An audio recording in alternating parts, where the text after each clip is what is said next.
Well, it's good to see you, and Yeah, we're excited that you'll be coming to Making Media Connections. Are yeah, you it's going to be excited? great. I look forward to it. Are you Man, amped? the summer in Chicago is always fun. I love that place, so it's going to be fun. I am amped. Well, well, why do you think it's important for nonprofits to come to a conference like Making Media Connections? Well, I think there's always power in the relationships we have with our peers. And so to be inspired by some people that are cross-discipline, and then to also just hang with folks that are likely solving the same problems that we are, maybe in a different way, is always powerful. And so I know that we at LinkedIn tend to get people together quite a bit, and more of it is virtual. But it's always just the bonds that you build with people are always a lot stronger when you get together in person. And it's just like when people have a chance to not be kind of like under pressure to encapsulate their entire thought into 140 characters and so on, like the web requires more and more. It's nice just to be in a more relaxed face-to-face setting when you have some breakouts and you can get together socially as well as in that professional context. So I'm always a fan of getting together at great events like this. Can you give us a few bullet points as to why nonprofits should not overlook LinkedIn? Because I know that many of them are kind of confused as to how to use LinkedIn, and they sort of know in the back of their heads. And I know this, having spoken to many different nonprofit communicators, they know that it is an important site in their social media plan, but they're not exactly how to put it to fold it into Yeah, their plan. So. yeah, I think I think it's a great question. It's a great area of advancement that we need to make as LinkedIn Nonprofit Solutions. This little movement or club or group or initiative or whatever, we've had a lot of names for it since I came on board almost a year ago to LinkedIn and created what's called LinkedIn Nonprofit Solutions. Education has really got to be our primary emphasis, and I think a big part of what we need to educate everybody on is you as an organization may have never even claimed your presence as yet on LinkedIn. And so I think we're all becoming more and more mindful now that LinkedIn has 160 plus million professionals on it.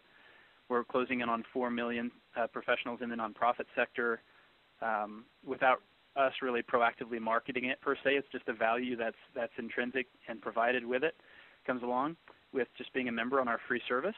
And so I look at the statistics, and I think we've had the nonprofit world now create 80+ thousand groups, much like the one you guys have. And so we're seeing a lot of exciting level of engagement. Which is In fact, nonprofit nonprofit communicators. yeah, the communicators. And frankly, it's interesting. We were just before this call, I was on with another organization on the on the East Coast in the Carolinas, a media organization that's considering some of LinkedIn's corporate level tools, and their average number of connections per employee on staff at this faith-based nonprofit media network had 75 connections per staff member, and yet the LinkedIn average is much, much lower than that. And so we actually do see a very consistent average for nonprofit users of the service. That their number of connections is markedly higher than the average LinkedIn member.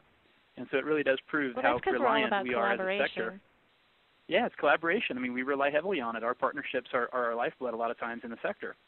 And so it's really interesting to see that reflected in the data. But getting back to your question, I'd say LinkedIn shouldn't be overlooked. And sometimes it's the most basic things, like making certain that your logo for your organization and a basic description is there at your what we call company page. And it's just these basics. There's only about 120,000 nonprofit organizations now that are in the LinkedIn database, meaning they have a basic presence on LinkedIn. And of those, only about 10 or 15% have claimed an admin for their site and started to really proactively tell their story, enlist people in their mission, direct people towards their services, have links for volunteer sign-up pages, even literally make connections to their support sites, their donor sites. And I'm starting to see that more and more, thankfully, but that number is still staggeringly low, considering that's, again, only 10 or 15% of those 120,000 that have really said, okay, this is a place we're going to maximize the use of our free real estate, even if we're not meant to invest in any marketing campaigns or invest in anything for HR. And so there are a number of things. That's really my tip. And this site, I don't know if you can see it on the recording. You may not see it later, but it's just learn.linkedin.com.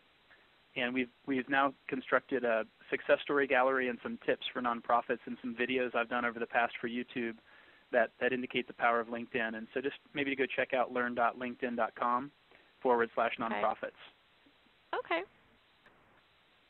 So, yeah, that's the last question that I have for you. But if you want to stay on the line real quick, I have many questions for you personally. Yeah. Let's talk as much as you want. I'll stop the recording. It was really great talking to you today. Yeah, it was great talking to you. Thank you so much for spending the time. Absolutely.